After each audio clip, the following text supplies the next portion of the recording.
분봉왕 헤롯은 그의 동생 헤로디아의 일과 또 자기 행한 모든 악한 일로 말미암아 요한에게 책망을 받고 그 위에 한 가지 악을 더하여 요한을 옥에 가두니라. 아멘. 세례 요한이 헤롯에 대해서 책망한 이야기는 아주 유명한 이야기죠. 그 이야기의 발단은 동생의 아내를 자기 아내로 취한 것 때문에 이 세례 요한으로부터 책망을 듣게 되어집니다. 근데 이 책망이라는 것을 듣기 싫어해서 결국 세례 요한을 옥에 가두었다 이렇게 이야기를 하고 있습니다. 결국은 세례 요한을 죽이기까지 하게 되어지죠. 근데 왜 이 헤롯은 이 세례 요한의 그 책망을 그냥 듣기만 하지 않고 옥에까지 왜 가두었을까? 그것은 더 이상 말하지 못하도록 그렇게 막으려고 하는 의도죠. 위협함으로써 그리고 옥에 가둠으로써 더 이상 자기를 책망하지 못하도록 막으려고 하는 행위입니다. 성경 역사를 보게 되면 그런 일들이 일어나죠, 많이. 그래서 우리가 유다왕 아사 편에서도 그 하나니 선지자가 아사에게 와서 책망을 하게 되죠. 하나님 앞에 망령되 행했습니다. 전에는 하나님을 의지함으로 세라의 백만대군도 다 패퇴시켰는데 지금 와서는 북이스라엘의 그 임금의 그 침공 때 아람왕 베나닷에게 도움을 요청함으로 하나님 의지하지 않고 사람을 의지한 것에 대해서 하나님 선지자를 통해서 책망하셨을 때 이 아사는 그 책망을 받아들이지 못하고 싫어하죠. 그래서 하나님 선지자를 옥에 가두었다. 오늘 이 헤롯 임금하고 거의 똑같은 패턴의 그런 모습을 보게 되어집니다. 옥에 가둠으로써 핍박을 하죠.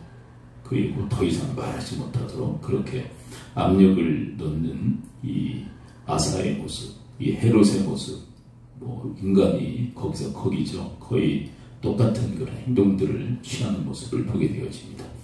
자, 그런데 이런 책망을 들었다고 다 이 헤롯이나 아사 같은 반응을 보이는 것은 아니에요. 책망을 기꺼이 받아들여 회개하는 사람도 있죠. 그 대표적인 인물이 바로 다윗입니다. 다윗이 이 헤롯과 같은 일을 저지르죠. 이 헤롯은 동생의 아내를 빼앗았다면 다윗은 부하의 아내를 빼앗죠. 바세바를. 그리고 그것을 은폐하기 위해서 그 우리아를 최전방에 세워서 죽이기까지, 살인죄까지 저지릅니다. 모든 것이 다 은폐됐다고 생각을 하는데 하나님께서 나단 선지자를 보내서 그를 책망하시죠. 한 마을에 큰 부자가 있었고 가난한 사람이 있었습니다. 큰 부자에게는 가축이 풍성했고 가난한 자에게는 암양 하나만 있었습니다. 근데 그 암양을 기르는 그 가난한 사람은 그 암양을 애지중지 키우면서 자기의 딸과 같이 여겼습니다. 근데 그 부자가 그 부자에게 손님이 찾아왔을 때 그 손님을 대접하기 위해서 가난한 자의 암양을 빼앗아서 죽여 그것을 잡아 대접을 했습니다. 그러자 다윗이 아주 대노를 하죠. 그래, 그 사람은 반드시 죽어야 할 것이다. 그리고 그 빼앗은 것에 4배나 갚아야 될 것이다. 그때 나단 선지자가 다윗을 향해서 직격을 하죠. 당신이 바로 그 사람입니다. 근데 오늘 본문의 헤롯이나 아사 같은 반응을 보이는 것이 아니라 다윗은 회개를 하죠. 통이함에 자복합니다. 근데 하나님께서는 왜 책망을 하실까? 잘못하는 우리 당신의 자식들에 대해서 왜 이렇게 책망을 하실까? 그건 다른 게 아니라 이 회개를 원하시는 거예요. 회개. 우리가 그렇게 싫어하고 더 이상 말하지 못하도록 핍박하는 어떤 그런 게 아니라 다윗과 같이 회개를 원하시는데 다윗은 정확히 그 회개를 단행하죠. 그래서 그는 회복되어지고 죄사함의 은혜를 받아요. 그런데 오늘 본문의 헤롯이나 아사 같은 경우 또 많은 사람들이 하나님의 책망을 들었을 때 그것을 좀처럼 받아들이지 못하고 그리고 하나님의 그 대리자로서 책망하는 사람을 핍박을 하죠. 더 이상 말을 못하도록, 더 이상 책망하지 못하도록. 근데 그러면 안 된다. 주님은 이야기하시면서 우리에게 계속 회개를 요청하세요. 근데 왜 하나님의 책망을 통해서 회개를 요청하실까요? 우리가 지지난 시간들에 우리 배운 그 내용을 보게 되면 왜 책망을 통해서 회개를 요청하실까? 오늘 본문 좀 거슬러 와서 8절과 9절을 함께 읽어보도록 하겠습니다. 누가복음 3장 8절과 9절 함께 한번 읽어보죠. 왜 회개를 요청하시는가? 8절 9절 함께 읽습니다. 시작. 그러므로 회개에 합당한 열매를 맺고 속으로 아브라함이 우리 조상이라 말하지 말라. 내가 너희에게 이르노니 하나님이 능히 이 돌들로도 아브라함의 자손이 되게 하시리라. 이미 도끼가 나무 불에 놓여 있으니 좋은 열매 맺지 않은 나무마다 찍혀 불에 던져지리라. 회개에 합당한 열매를 맺고, 회개를 주님께서 요청하시는데, 왜냐하면 회개하지 않으면 이 구절처럼 도끼가 나무 불에 놓여서 좋은 열매 맺지 않는 나무다 찍혀 불에 던져지기 때문에, 회개하지 않으면 찍혀서 불에 던져지는 그런 심판을 면치 못하기 때문에, 그래서 하나님은 책망을 통해서 회개를 요청하시는, 이게 돌이키라는 거죠. 너 그 죄악의 그 자리에, 그 악한 자리에 머물러 있으면 찍혀서 불에 던져지는 심판을 받을 수밖에 없기 때문에 돌이키자. 그러니까 어떻게 보면 헤롯에게 하나님이 기회를 주고 계신 거죠. 회개할 수 있는 기회, 회개의 기회, 돌이킬 수 있는 기회.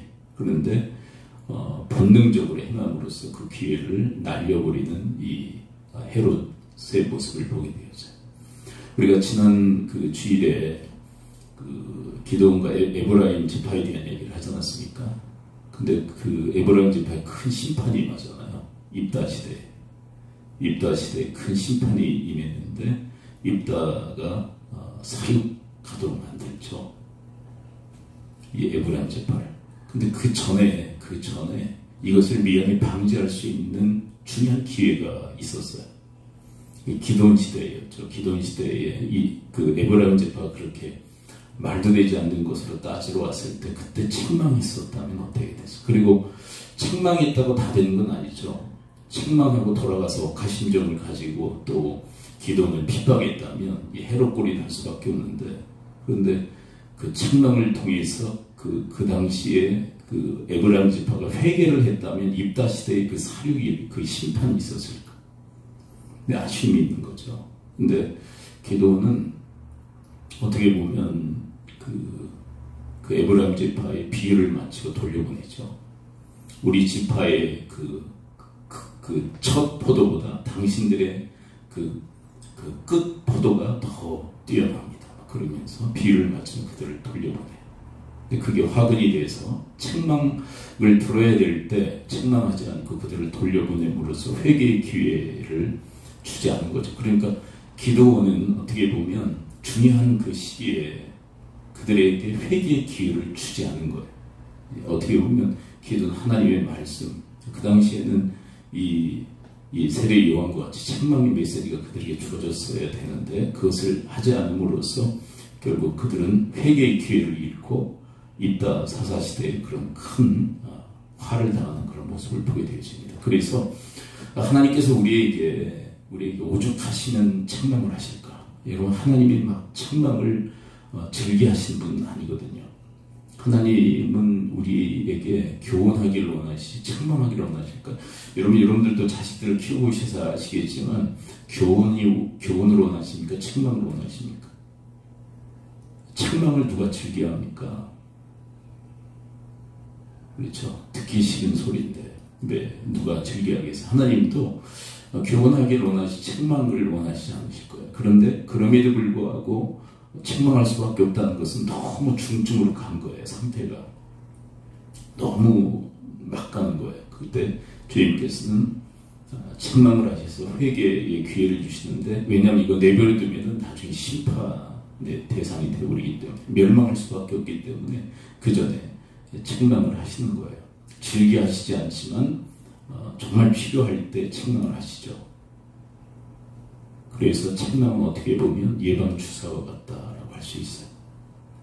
심판을 대비하는, 멸망을 대비하는 예방주사와 같은. 그래서 하여간 우리는 두 갈래의 인생길이 있어요.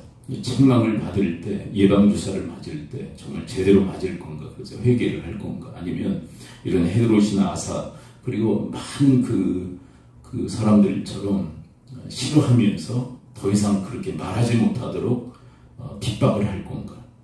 그건 우리의 선택입니다. 근데 여러분 헤롯은 어떻게 되었을까요? 19절을 다시 한번 읽어볼까요? 19절 20절을 읽으면서 책망을 받아들이지 않고 도리어 세례 요한을 핍박하는 이 헤롯은 어떻게 될까? 19절 20절을 한번 다시 읽어봅니다. 시작. 분봉왕 헤롯은 그의 동생의 아내 헤로디아의 일과 또 자기가 행한 모든 악한 일로 말미암아 요한에게 책망을 받고 그 위에 한 가지 악을 더하여 요한의 옥에 가두니라. 자 보세요. 동생 아내 헤로디아를 취한 일과 행한 모든 악한 일. 근데 이것들 때문에 이 사람은 심판을 받는단 말이에요. 근데 하나 더해서 더 얹어서 세례 요한을 핍박까지 하는 거예요. 그러니까 악의 악을 더하는 거죠. 이 사람은 심판을 면할 길이 없는 거예요. 회개의 기회를 잃어버린 거예요. 회개의 기회를. 그래서 찍혀 불에 던져지는 멸망의 심판의 대상이 될 수밖에 없는 이야기를 하고 계신 거예요. 그래서 우리가 어떻게 해서든 주의 말씀 앞에 섰을 때 우리 신앙생활 한두 해 온 거 아니잖아요. 우리 자신을 우리는 너무 잘 알아요. 잘 알죠. 주님이 교훈하실 때도 있지만 우리 각 개인에 대해서 책망하실 때도 있어요. 그때는 기분 나빠하고 그리고 그것을 전하는 일을 핍박하라고 그렇게 책망하시는 게 아니라는 거. 우리를 위한 예방주사와 같이 기회를 주시려고 하는 하나님의 의도라는 거 기억해야 돼요. 그래서 회개하라, 그냥 회개하라고 그러시는데 왜 이렇게 어긋장을 내는지 모르겠어요. 근데 그게 악한 인간의 어떤 본성이기도 해요. 하나님이 책망하시면 그냥 받아들이고 회개하면 좋은데 어긋장을 넣는 게 인간의 그 타락한 본성이에요. 참 은혜가 아니면 이런 본성이 극복되어질 수 없구나라는 생각을 하는데, 하여간 주님의 그 충만한 은혜로 회개하심으로 하나님이 주시는 그런 기회를 선용하는 그런 주님의 사람들 되어지기를 바랍니다. 기도합니다. 이 시간 우리 함께 말씀 붙들고 기도할 때 헤롯에게 그 악을 행하는 헤롯